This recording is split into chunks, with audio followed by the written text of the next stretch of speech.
وہ اس لیے ہوتے ہیں کہ رول آف لا کو. اچھا کیا ایسا ہو سکتا تھا؟ میں چلیں آپ کو حافظ صاحب پیچھے لے چلتا ہوں، آپ کو لے چلتا ہوں جنگ احزاب میں. ٹوٹل کیجولیٹی جو ہیں وہ جنگ خندق کی 6 ہیں، 2 مسلمانوں کی طرف سے اور 4 جو ہیں وہ کفار کی طرف سے ہیں. اب یہ میدان جنگ کا فیصلہ ہو گیا. میدان جنگ میں جنگ ہوئی ہی نہیں، سرے سے ہوئی نہیں ہے.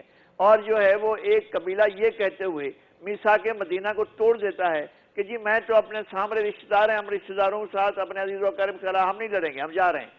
تو میثاق کہتا تھا کہ تمام لوگ مل کر کریں گے. تو اب یہ معاملہ رسول کریم خود چیف جسٹس سے انہوں نے اپنے پاس نہیں رکھا. انہوں نے کہا بنو قریظہ کا بندہ لائیں، عالم بندہ لائیں، وہ اس کو ہم جج بناتے ہیں، وہ فیصلہ کرے گا. چیف جسٹس حضور خود تھے. پھر اور کو بنایا گیا، جج بنایا گیا اور کہا کہ جی آپ یہ کیس سنیں، انہوں نے میدان جنگ کو چھوڑا ہے اور میثاق مدینہ کے آئین کے خلاف ورزی کی ہے. تو وہاں اس کا فیصلہ کیا گیا اور ان کے ہی قوانین کے تحت فیصلہ کیا گیا. انہوں نے کہا جو ہمارے ہاں عہد توڑتا ہے، جو ہمارے یہاں معاہدہ توڑتا ہے، اس کی سزا موت ہے. اور یہ میثاق جو ہے ایک عہد تھا، ایک معاہدہ تھا، اس کی سزا موت ہے. تو حضور کی زندگی میں اور میثاق کے مدینہ کو توڑنے میں بنو قریظہ کے 500 سے لے کر 700 افراد کو ایک ہی دن میں جو ہے وہ موت کے گھاٹ اتار دیا گیا، سزائے موت دی گئی اور اس پر عمل بھی ہو گیا. تو آپ کو آئین کے سرپرست دیکھنی ہے تو اسی طریقے سے جو ہے نا وہ کوئی سخت اقدامات کرنے پڑیں گے. سمر یہ جو اب صورتحال ہے سیاسی استحکام اور عدم استحکام کی، عمران خان صاحب کیوں نہ سیاسی عدم استحکام پیدا کریں؟ کیونکہ وہ جتنا سیاسی عدم استحکام پیدا کریں گے اتنا بڑا چیلنج ہوگا حکومت کے لیے معاشی. اور جو کرٹیسزم یہ معاشی کر رہے تھے معیشت کے حوالے سے جب یہ اپوزیشن میں تھے، تو وہی اب ایک چیلنج کی صورت میں ان کے سامنے کھڑا ہوگا، تو سچویشن تو سوٹ کرے گی خان صاحب کو. بالکل ایسا ہی ہے طارق بھائی کہ وہ کہا جاتا ہے محبت میں اور جنگ میں سب جائز ہے. تو خان صاحب چونکہ اس وقت حالت جنگ میں ہیں تو وہ ساری چیزوں کو ہی جائز سمجھ رہے ہیں. وہ کہہ رہے ہیں میری یہ جنگ ہے سسٹم کے خلاف، میری یہ جنگ ہے لوٹ مار کرنے والوں کے خلاف، میری یہ جنگ ہے ضمیر خریدنے والوں کے خلاف. انہوں نے اسے ایک محاذ بنا لیا ہے، ایک جنگ بنا لیا ہے. تو وہ جب جنگ ہوتی ہے تو جنگ میں سارا کچھ جائز ہوتا ہے، تو اسی لیے وہ سب کچھ کو جائز سمجھ رہے ہیں. اور اس میں سب سے انٹرسٹنگ بات یہ ہے، بلکہ خطرناک بات بھی یہ ہے کہ غلط چیزوں کو بھی اگر خان صاحب جائز سمجھ رہے ہیں جنگ سمجھ کے، تو ان کے جو فالوورز ہیں وہ بھی اس چیز کو بڑا اپریشیٹ کرتے ہیں کہ خان صاحب نے بڑا زبردست کام کر دیا ہے. تو اس چیز کو بڑا کنڈون کیا جاتا ہے، بڑی اس کی تعریف کی جاتی ہے. حالانکہ یہ ایک بڑا خطرناک ٹرینڈ ہے. جو بات پہلے نذیر لغاری صاحب کر رہے تھے، ہمارے بڑے ہیں، سینئر ہیں، جو ہوا آرٹیکل 5 کا سہارا لے کے کیا گیا، یہ ایبروگیشن تو اسے نہیں میں کہوں گا، یہ ڈیویشن فرام دا کانسٹیٹیوشن ضرور تھی. اور اس پہ آرٹیکل 6 کے اطلاق کے والے سے بھی کوئی خبریں آ رہی ہے کہ کابینہ جو ہے کنسیڈر کر رہی ہے کہ آرٹیکل 6 لگایا جائے صدر مملکت کے خلاف، عمران خان صاحب کے خلاف، ڈپٹی اسپیکر کے خلاف. تو میری دانست میں جو ہم لاء کو تھوڑا بہت پڑھتے ہیں، جو قانون دان ہیں ان سے سیکھتے ہیں، ان سے پوچھتے ہیں، تو یہ کوئی آرٹیکل 6 کا کیس اس طرح سے بنتا نہیں ہے. لیکن ظاہر ہے یہاں سے بھی خان صاحب کے خلاف جو ہے سارے، جب خان صاحب نے جنگ ڈکلیئر کر دیا تو پھر جنگ کا جواب بھی جنگی حکمت عملی سے ہی دیا جا رہا ہے گورنمنٹ کی طرف سے ہی. لیکن اس ساری صورتحال میں نقصان ہے وہ پاکستان کا ہو رہا ہے. دونوں طرف سے ہر کسی نے اپنی سیاست بچانی ہے. ملک جو ہے وہ لگتا ہے کہ جو ملکی مفادات ہیں وہ پسے پش چلے گئے ہیں. اس سارے معاملے میں آپ دیکھیں کہ جس طرح پہلے بات ہوئی کہ جب تک ملک میں سیاسی استحکام نہیں آتا، معاشی استحکام کسی صورت میں بھی نہیں آ سکتا. اور پاکستان کا سب سے بڑا چیلنج اس وقت جو ہے وہ معاشی فرنٹ پہ ہے. جو ہمارا بیلنس آف پیمنٹ ہے، جو ہمارے اس وقت ریزروز ڈپلیٹ ہو رہے ہیں بڑی تیزی کے ساتھ، ہمارا کرنٹ اکاؤنٹ ڈیفیسٹ بڑھ رہا ہے، ہمارا جو سرکولر ڈیٹ ہے وہ بڑھ رہا ہے ہمارا پاور سیکٹر کے اندر. تو یہ جتنے بھی بحران ہیں ان سے نکلنے کے لیے ہمارے ہاں معاشی استحکام ضروری ہے. معاشی استحکام کے لیے ضروری ہے سیاسی استحکام. اور سیاسی استحکام جو ہے آنے والے چند مہینوں کے اندر، پرٹیکولرلی اگلے 5-6 مہینوں کے اندر کسی صورت میں بھی نظر نہیں آ رہا. جو پلان ہے خان صاحب کا عید کے بعد، وہ تو پلان کر رہے ہیں کہ نہ صرف اسلام آباد بلکہ اس وجہ وہ دھرنے کی بات کر رہے ہیں. دھرنا صرف اسلام آباد میں نہیں ہوگا، پشاور میں دھرنا ہوگا، لاہور میں دھرنا ہوگا، کراچی میں دھرنا ہوگا، پھر کوئٹہ میں دھرنا ہوگا. پورے ملک کو وہ جام کرنے کا پلان کر رہے ہیں. کیوں جام کرنا ہے؟ کہ ملک میں انتخابات ہو جائے فوری طور پر. تو مجھے لگ نہیں رہا کہ اس وقت سوٹ کرتا ہے. مطلب کوئی بہت اچھے سگنلز نہیں ہیں یہ اس کے. بالکل ایسا ہی ہے، بالکل ایسا ہی ہے. آنے والے 5-6 ماہ جو ہیں وہ پاکستانی سیاست کے لیے، پاکستانی معیشت کے لیے بھی میں کہوں گا ذرا، اگر سیاسی استحکام نہیں آئے گا تو معاشی استحکام بھی نہیں آ سکتا. تو یہ بڑے ٹف اور بڑے چیلنجنگ جو ہے 5-6 مہینے آ رہے ہیں پاکستان کے لیے. اور میرے خیال سے خان صاحب جو ہے وہ جو زور لگا رہے ہیں وہ شاید جس طرح سے آپ دیکھ رہے ہیں اس وقت کے کئی ادارے جو ہیں وہ ذرا سے ڈیفینسو ہو گئے. ہر فیصلہ اٹھانے میں ادارے جو ہیں وہ ڈیفینسو ہوتے جا رہے ہیں. گورنمنٹ کئی چیزوں پہ ڈیفینسو ہوتی جا رہی ہے. جس طرح سے آپ نے دیکھا کہ شہباز شریف صاحب کے ساتھ پورا ایک 60-70 لوگوں کا پورا قافلہ جا رہا تھا عمرہ کرنے کے لیے. پھر ایک ایک کر کے لوگ جس طرح سے ڈراپ آؤٹ شروع ہوئی, لوگوں نے معذرت کرنا شروع کی. وہ کیوں تھی؟ اس پریشر کی وجہ سے جو خان صاحب نے ان کے فالوورز نے بلڈ کیا اس وقت سوشل میڈیا پہ اور اوور آل. اور اس پریشر میں آ کے آپ دیکھیں کہ اس وقت جو ملک کا جو ہماری معاشی صورتحال ہے, جو خان صاحب ایک ایمنیسٹی دے کے گئے تھے پیٹرول پر اور بجلی پہ جو سبسڈی دے کر گئے تھے, وہ سبسڈی بہت زیادہ اس وقت ملک کو نقصان پہنچا رہی ہے. ہماری معیشت کا اس نے کباڑا نکال دیا, جنازہ نکال دیا ہے کہ ہمارا جو پی ایس ڈی پی ہے اس کے قریب قریب جا کے آپ کا یہ جو بن جاتا ہے, جو سبسڈی بن جاتی ہے وہ بن جاتی ہے ساری, اور یہ بجٹڈ بھی نہیں ہے. تو لیکن آپ دیکھیں گورنمنٹ کتنی مجبور ہے, اتنی پریشر میں ہے کہ وہ سبسڈی وڈرا نہیں کر پا رہی. شہباز شریف صاحب نے آج بھی فیصلہ کیا ہے کہ جو پیٹرولیم مصنوعات کی قیمتوں میں اضافہ ہونا تھا, جو سمری ہے وہ مسترد کر دیا ہے. عام حالات ہوتے, یہ پریشر نہ ہوتا, وہ کسی صورت بھی مسترد نہ کرتے بلکہ اسے ہر صورت میں 15-20 روپے بڑھا دیتے. عوام کو تو شاید فائدہ ڈائریکٹلی ہو رہا ہے, عام عوام کو, لیکن ملک کی معیشت کا میرے خیال سے اس سے بہت زیادہ ناقابل تلافی نقصان ہو چکا اب تک. اور جس طرح سے حالات سیاسی نظر آ رہے ہیں یہ نقصان ہوتا چلا جائے گا.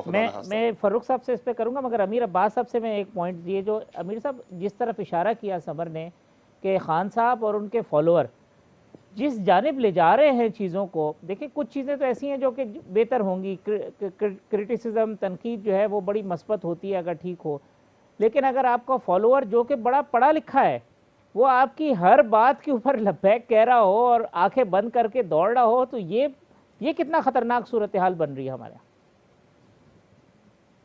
طارق صاحب, آپ کو اس کو اصل جو جڑ ہے اس جڑ کے اوپر جا کے اور پھر ہمیں اس کی جو شاخیں ہیں, یہ جو شاخیں کونپلیں پھوٹ رہی ہیں نظام کے اندر بربادی کی اور بحران کی, وہ ہمیں سمجھ آئیں گی کہ عمران خان صاحب نے جو جڑ بنا دی ہے وہ یہ ہے کہ میرے خلاف سازش ہوئی ہے, اور اس سازش کے تحت مجھے اقتدار سے نکالا گیا ہے. اور اس سازش میں امریکہ سے لے کے اور یہاں جو کو کانسپریٹرز ہیں جس میں نواز شریف, آصف زرداری, شہباز شریف, مولانا, یہ سب مل کے انہوں نے مجھے اقتدار سے باہر نکالا. اب یہ وہ بیانیہ تھا عمران خان صاحب کا جس کا ہمیں بھی اندازہ نہیں تھا جب یہ پہلے دن انہوں نے بات 27 مارچ کو تھوڑی سی کی, پھر آہستہ آہستہ کھلتی گئی کہ یہ واقعی اتنا پاپولر بیانیہ بن سکتا ہے یا یہ اتنا سیلیبل ہو سکتا ہے, یہ سچ ہے یا جھوٹ. دیکھیں یہ میرے لیے, آپ کے لیے یا اس پروگرام میں باقی جو شخصیات ہیں, یہ ہمارے لیے انٹلیکچوئل ڈسکشن ہو سکتی ہے, یہ عوام کے لیے کوئی انٹلیکچوئل ڈسکشن. لیکن اینٹی امریکن سینٹیمنٹ تو امیر عباس ہماری سوسائٹی میں تھے, ریلیجیس پارٹیز ہمیشہ اس کو کرتے رہے ہیں, لیکن اس طریقے سے جو ایک آتش فشاں پھٹنے والا معاملہ ہے, اس میں کیا انہونی ہوئی ہے اس بار؟ دیکھیں نا, اس میں انہونی یہ ہوئی ہے کہ عمران خان کوئی رائٹسٹ لیڈر نہیں تھا. پہلے جب یہ بات ہوتی تھی تو یہ رائٹسٹ جو دائیں بازو کی مذہبی جماعتیں ہوتی تھی وہ یہ نعرے لگاتی تھی زیادہ تر, مرگ بر امریکہ, امریکہ مرد آباد. لیکن عمران خان کوئی دائیں بازو کا رائٹسٹ لیڈر نہیں ہے. جب اس کی زبان سے یہ بات نکلی ہے, وہ کلین شیو آدمی ہے, وہ آکسفورڈ کا پڑھا ہوا ہے, وہ کرکٹ کھیلتا رہا ہے, جب اس کے منہ سے یہ بات نکلی ہے تو پھر اس کے فالوور نے اس بات کو جلدی وہ کر لیا. پھر عمران خان میں اور جو مذہبی جماعتیں ہیں ان کی پاپولیرٹی میں بھی ایک فرق بہرحال موجود ہے. عمران خان کے پاس ووٹ ہیں جو اسمبلی تک لوگوں کو پہنچا سکتے ہیں, مذہبی جماعتوں کے پاس جو ووٹ ہوتا تھا وہ انہیں اسمبلیوں تک نہیں پہنچا سکتا تھا. تو ایک وہ فرق ہے کہ عمران خان صاحب کا جو اینٹی امریکنزم کا بیانیہ کیوں جلدی بکا اور ماضی میں نہیں بک سکا. اور نریشن بھی ان کا ذرا افیکٹو ہے زیادہ, وہ جو نریٹ کرتے ہیں جس طرح سے چیزوں کو, وہ پاورفل ہے, وہ افیکٹو ہے. بالکل, یہ تو بالکل آپ نے صحیح بجا فرمایا کہ عمران خان صاحب کے پاس جو ٹولز ہیں اپنی بات کو لوگوں کے دل میں اتارنے کے, وہ ٹولز بڑے افیکٹو ہیں, جس میں سوشل میڈیا ہے, جس میں ان کی اپنی شخصیت کا ایک کرزما اور اورا ہے. ابھی بھی بہت سارے لوگ ہیں ان کی پارٹی کے اور ان کے فالوور سپورٹرز جو عمران خان صاحب سے عشق کرتے ہیں. یعنی ایک ہوتی ہے پولیٹیکل فالوئنگ, ایک ہے پولیٹیکل فالوئنگ سے بھی جب آپ آگے چلے جاتے ہیں, شخصیت پرستی میں آپ چلے جاتے ہیں, تو پھر آپ یہ نہیں دیکھتے کہ صحیح کیا ہے غلط کیا ہے, لیڈر صحیح کہاں پہ ہے غلط کہاں پہ ہے, پھر آپ صرف اس کی اندھی تقلید کرتے ہیں, اور عمران خان صاحب کی بھی تقلید ہو رہی ہے.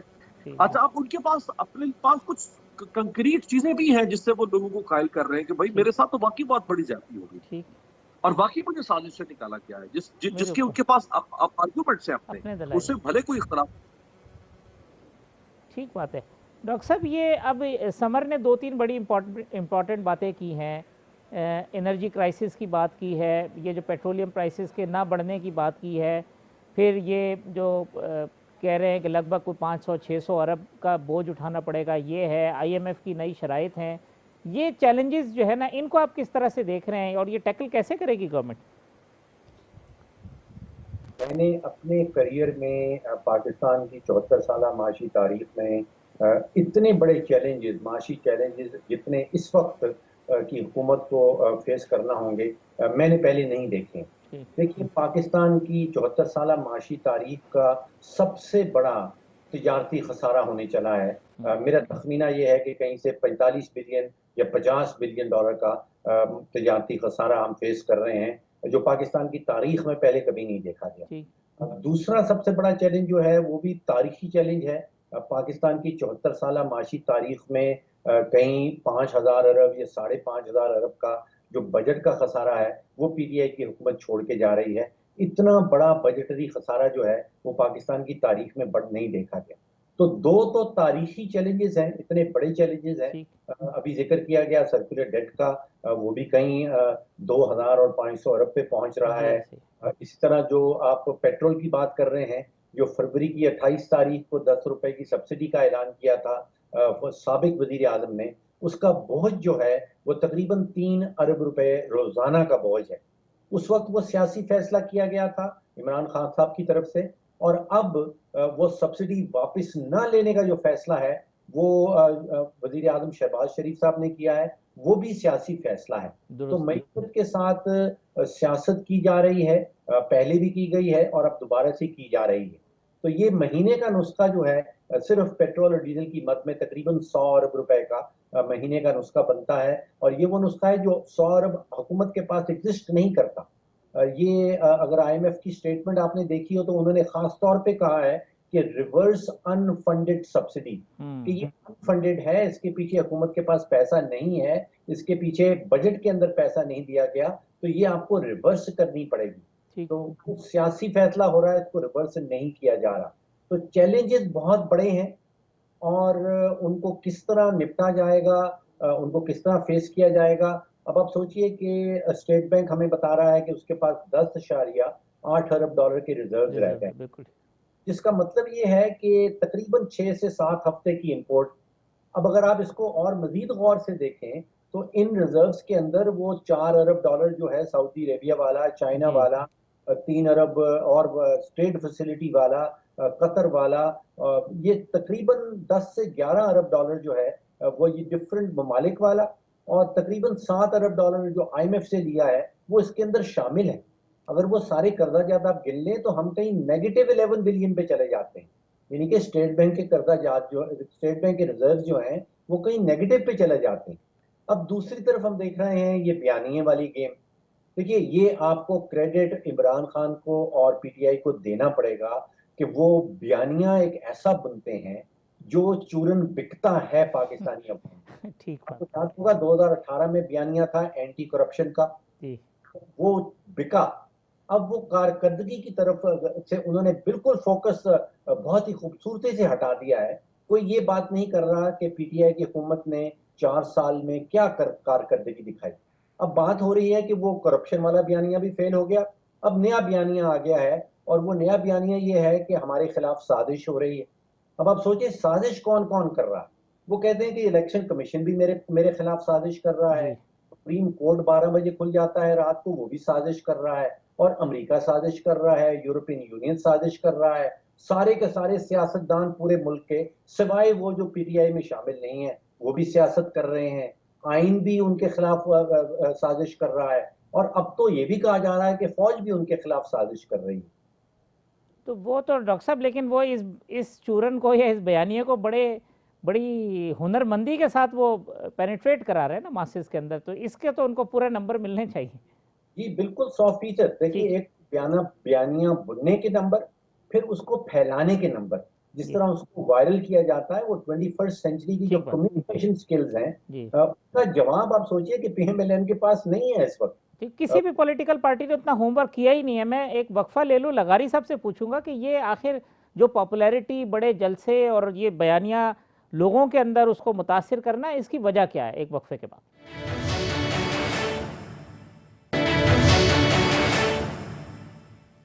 ویلکم بیک ناظرین. سمر عباس صاحب، امیر عباس صاحب، ڈاکٹر فاروق سلیم صاحب، نذیر لغاری صاحب میرے مہمان ہیں. لغاری صاحب، یہ بریک پہ جانے سے قبل ہم بات کر رہے تھے، یہ عمران خان صاحب بہرحال سوشل میڈیا پہ ایک طوفان مچا ہوا ہے، بڑے جلسے کر رہے ہیں، لوگ ان کی طرف آتے ہیں.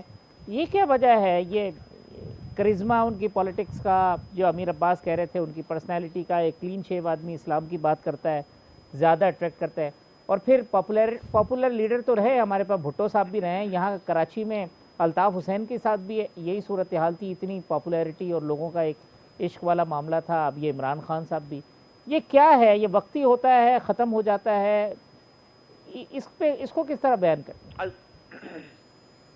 اصل میں جو تھکی ہوئی سوسائٹیز ہوتی ہیں، جن سوسائٹیز کے اندر لوگوں کو ڈیلیور نہیں کیا جاتا، جن سوسائٹیز کے اندر لوگوں کے ساتھ دھوکہ ہوتا ہے، جن سوسائٹی میں لوگوں سے وعدے کر کے لوگ مکر جاتے ہیں، تو ان سوسائٹیوں کے اندر یہ موجود ہوتا ہے کہ جناب اگر کچھ جذباتی بات کی جاتی ہے، اگر وہ ایسی بات کی جاتی ہے جو ان کو اٹریکٹ کرتی ہے، تو اس کے پیچھے لگ جاتے ہیں. اس میں کوئی ایسا نہیں ہے کہ پاکستان کی سوسائٹی اوور آل ایک بہت زیادہ فٹیگ کا شکار سوسائٹی ہے، جو بہت زیادہ تھکی ہے. مایوسیاں بہت ہیں، لوگوں کے مسائل بہت ہیں، لوگوں کے دکھ بہت ہیں.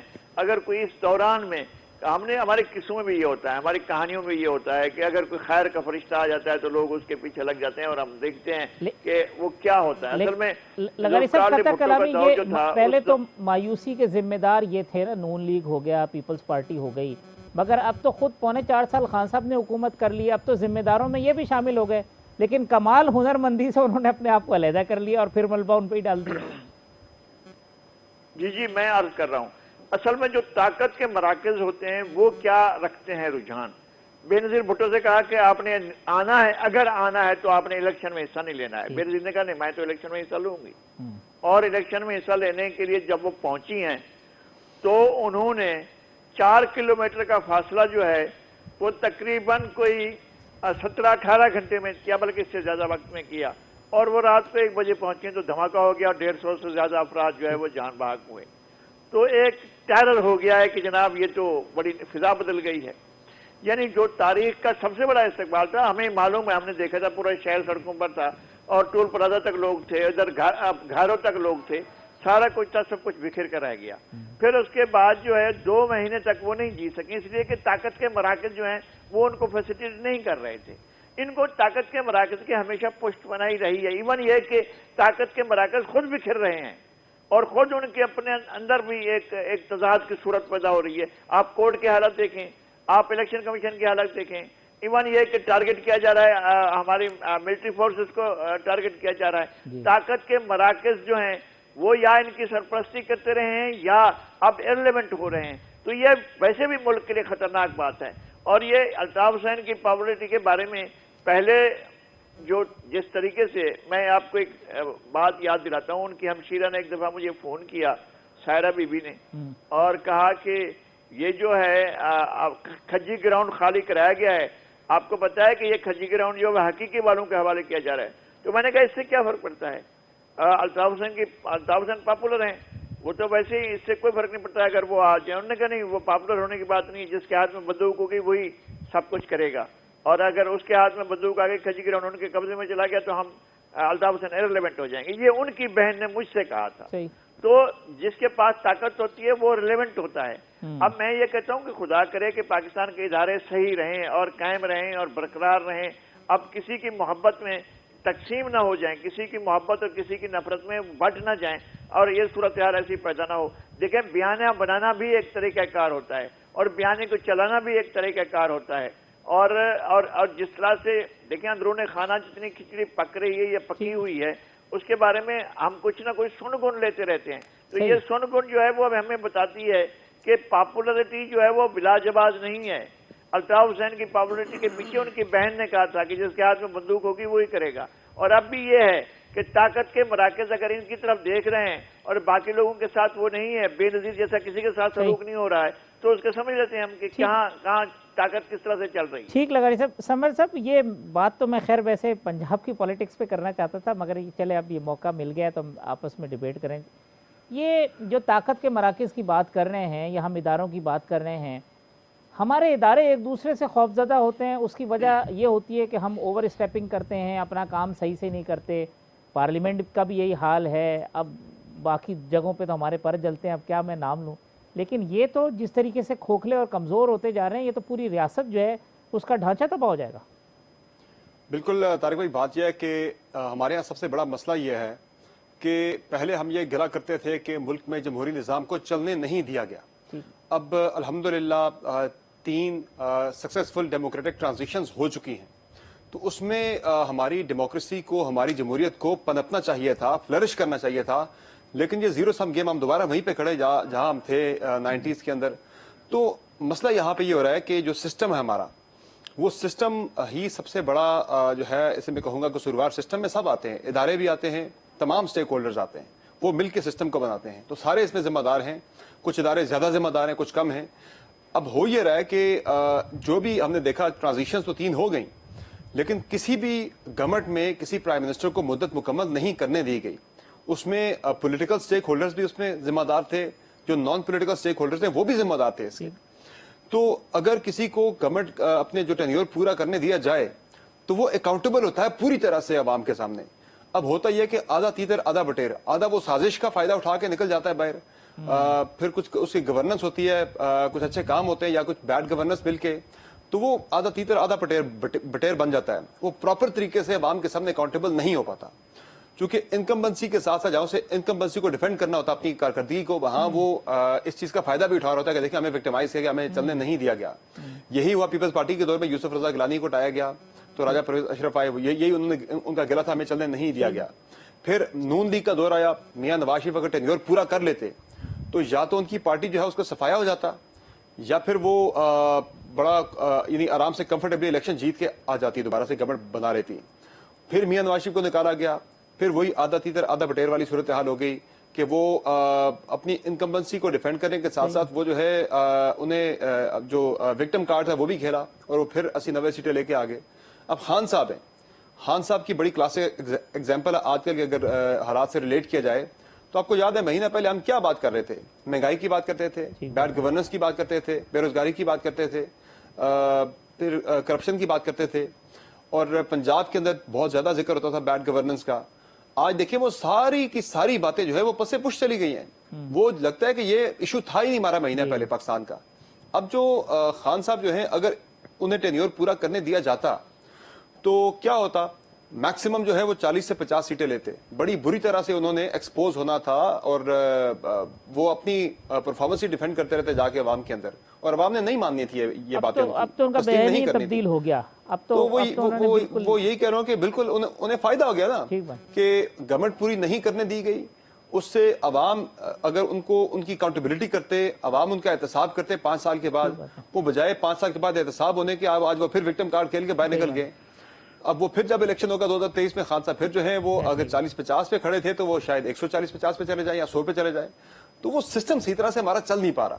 وہ سسٹم ایک ہی صورت میں چلے گا جب ہماری ٹرانزیشنز جو ہیں ہماری ڈیموکریٹک ہو رہی ہیں وہ ٹرو لیٹر اینڈ اسپرٹ میں ہو, یعنی کہ جو گورنمنٹ بنی ہے اسے 5 سال اگر دیے گئے ہیں تو وہ 5 سال پورے کرنے دیے جائیں, اپنا کام کریں اور دوسروں کو بھی کام کرنے دیں, اپنا کام کریں. ایسا ہی ہے, بالکل جی ایسا ہی ہے. جب تک کوئی بھی گورنمنٹ جو ہے وہ 5 سال بغیر کوئی وکٹم کارڈ کھیلے پورے نہیں کرے گی تو یہ سسٹم ہمارا ایسے ہی رہے گا, اس میں خرابیاں رہیں گی. ایسے ہی جو آئے گا وہ دوسرے کو چلنے نہیں دے گا. وہ گورنمنٹ اپنی جو اس کی لیجیٹیمیسی ہے اسی کو ثابت کرنے میں اسے بڑا ٹائم لگ جاتا ہے. شہباز صاحب کے ساتھ یہی مسئلہ ہو رہا ہے. یہ جس طرف سمر نے اشارہ کیا ہے, کیا دلچسپ معاملہ نہیں ہے کہ ایک شخص جو ہے وہ حکومت میں رہ کے ظالم بن جاتا ہے, کرپٹ بن جاتا ہے, 3-4 سال گزرتے ہیں وہ ہمیں مظلوم نظر آنے لگتا ہے, ہماری ساری ہمدردیاں ان کے ساتھ چلی جاتی ہیں. لوگ جو ہے وہ اپنا کتھارسس کرتے ہیں, گالیاں بکتے ہیں, غصہ نکالتے ہیں, اگلی دفعہ اسی پارٹی کو جس کو 5-7 سال پہلے وہ آزما چکے ہوتے ہیں پھر لے کے آ جاتے ہیں. تو ایک ہی سائیکل ہے جس کے اندر ہم گھوم رہے ہیں اور اسی طریقے سے گھومتے رہیں گے. بڑی خوبصورت ایک بریک تھرو تو کہہ سکتے تھے کہ جی عمران خان صاحب جو ہے نا وہ آئے اور انہوں نے ایک نئی پارٹی اور 2 پارٹی سسٹم کو توڑا, لیکن اب تو ایسا لگتا ہے کہ وہ بھی اسی سائیکل کا ایک جو ہے وہ حصہ ہو گئے. بڑا خوبصورت انالیسس دیا ہے سمر صاحب نے. دیکھیں 88 سے لے کے 99 تک یہی ہوتا رہا. جی یعنی پیپلز پارٹی سے جب ہم سوال کرتے ہیں کہ بھائی وہ آپ کے پاس تو پہلے 2 باریاں آئی تھیں, آپ نے کیا کیا, ان کے پاس جواب ہوتا ہے بھائی وہ کون سی باریاں تھیں, 2-2.5 سال کے بعد نکال دیتے تھے. نون لیگ سے ہم سوال کرتے تھے کہ بھائی آپ کے پاس تو 90 سے لے کے اور 99 تک 2 دفعہ آپ کو موقع ملا, آپ نے کیا کیا, وہ کہتے تھے بھائی کیا کرنا تھا, ہمیں 2 سال بعد نکال دیتے تھے. حالانکہ ہم جانتے ہیں یہ بات کہ ان کو 5 سال بھی ملتے تو شاید یہ کچھ نہ کرتے, ٹھیک. لیکن پھر بھی ان کے پاس ایک جواز ہے, وہ جینوئن جواز ہے. کچھ لوگ ایسے ہیں جن کو آپ 5 سال بھی دے دیں گے, انہوں نے کچھ نہیں کرنا تھا, بٹ ان کے پاس جو ایکسکیوز ہے وہ لاجیکل ایکسکیوز ہے کہ بھائی مجھے تو 5 سال کا مینڈیٹ ملا تھا, میں 2 سال میں 2.5 سال میں کیا کر سکتا تھا, صحیح. میں تو فائر فائٹنگ کرتا رہ گیا, اپنی حکومت بچاتا رہ گیا. یہی جواز آپ نے لا کر دے دیا عمران. وہ تو کہتے ہیں ادارے میرے ہاتھ میں نہیں تھے, نیب میرے ہاتھ میں نہیں تھا, فلانا نہیں تھا, عدالتوں میں بھی میں کچھ نہیں کر سکتا تھا, میرے پاس تو لے دے کے ایک ایف آئی اے تھا. اب تو پرائم منسٹر آف پاکستان یہ کہہ رہا ہے کہ میرے ہاتھ میں کچھ نہیں تھا, یعنی ایکس پرائم منسٹر. دیکھیے وہ تو طارق صاحب اکاؤنٹیبلٹی کے حوالے سے جو ان کا موقف ہے نا, کہ ان کے اوپر جو دباؤ تھا کہ آپ نے اربوں روپے لوٹے ہوئے واپس لانے تھے, آپ نے $200 لانے تھے, 200 ارب ڈالر, وہ اس کے اوپر ہم ان کا یہ جواز مان سکتے ہیں کہ جی آپ کے بس میں کچھ نہیں تھا. لیکن انہوں نے اور بھی تو کون سے 3600 وعدے کیے ہوئے تھے نا عمران خان نے, ان میں سے کون سے وعدے کی تکمیل ہوئی؟ کسی وعدے کی تکمیل نہیں ہوئی ہے. کچھ تو ایسے کام ہیں جو انہوں نے سرے سے شروع ہی نہیں کیے 3.5 سال. کچھ ایسے کام ہیں جو شروع ہوئے لیکن وہ ان کے منشور کے برخلاف شروع ہوئے. جس طرح وہ کہتے تھے انہوں نے ویسے شروع نہیں کیے, کسی اور طرح شروع کر دیے. مثال کے طور پر وہ جو ہیلتھ کارڈ لے کر آئے, وہ کہتے تھے کہ میں پبلک ہیلتھ کیئر سسٹم کو ریفارم کروں گا. انہوں نے اس کو ریفارم نہیں کیا, اس کو نہیں چھیڑا, انہوں نے شارٹ کٹ نکالا اور ہمارے منہ کو خون لگا دیا, اور انہوں نے کہا کہ یہ چیک بانٹو لوگوں کو کارڈ کی صورت میں 10-10 لاکھ روپے. اچھا منصوبہ ہے. ایم این ایس کی کہتے تھے کہ یہ تو سیاسی رشوت ہے, ایم این ایس کے فنڈز کو کہتے تھے کہ سیاسی رشوت ہے, وہ تو ایک لائن ہے پوری. دیکھیں نا, لوکل گورنمنٹ کہتے تھے, یہ عمران خان تھے کہ جنہوں نے بار بار لوکل گورنمنٹ سسٹم کا ہمیں یخنی کی طرح پلایا کہ بھئی لوکل گورنمنٹ سسٹم کے بغیر جمہوریت نہیں ہوتی ہے. ہمیں ویسٹ کی مثالیں دیا کرتے تھے. انہوں نے آگے کیا کیا پنجاب میں 3.5 سال میں؟ لوکل گورنمنٹ سسٹم کے اوپر انہوں نے سویلین کو کیا. ایک الیکٹڈ لوکل گورنمنٹ جو کہ 2015 میں الیکٹ ہوئی تھی, اس کو سسپینڈ کر دیا. اگر عمران خان کو کوئی سسپینڈ کر دے آ کے تو کیا گزرتی عمران خان کے اوپر؟ آپ نے الیکٹڈ گورنمنٹ کو سسپینڈ کر دیا. اتنے فاشسٹ ہو گئے تھے آپ, بٹ آپ نے ان کی ساری برائیوں کو اس کے اوپر مٹی ڈال کے جھاڑ کے, خان صاحب جھولی جھاڑ کے اڑ گئے, کہا بھی میرے ساتھ تو سازش ہوگی. جی بالکل. تو کیا ملا آپ کو یہ سارا؟ میں بالکل جس طرح سمر نے کہا کہ آپ ایک دفعہ تو خدا را اس ٹرانزیشن کو چلنے دیں. جیسے آج عمران خان پروٹیسٹ کر رہے ہیں, لانگ مارچ, 20 لاکھ بندہ, 10 لاکھ بندہ, آج اگر ان کو کوئی کرٹیسائز کرے گا, وہ کس منہ سے کرٹیسائز کر رہا ہے؟ پہلے وہ ان کو تو کرٹیسائز کرے جنہوں نے 3.5 سال عمران خان کے خلاف پروٹیسٹ کیا. اگر یہ پروٹیسٹ غلط ہوگا اب جو اگلے سال ہے, تو وہ 3.5 سال 25 جولائی کو الیکشن ہوا, 26 جولائی کو ہی یہاں پہ ایک مسجد زرار بن گئی, انہوں نے کہا ہمیں نہیں چلنے دینا اس کو, یہ سلیکٹڈ ہے. صحیح بات ہے. تو بھائی یہ سب کو سینٹی پریویل کرنی پڑے گی. کوئی ایک اس میں سے ایسا نہیں ہے کہ بڑا قصوروار ہے, یہ سارے ہی, اور ماشاءاللہ خیر ہم حیثم قوم ہی سارے اس قصور میں شامل. ٹھیک ہے, یہاں ایک وقفہ لے لیتے ہیں, وقفے کے بعد آتے ہیں, پروگرام کنکلوڈ کریں گے. اپنے مہمانوں سے پوچھیں گے کہ عید کے بعد معاشی چیلنجز کیا ہے اور سیاسی چیلنجز کیا ہے.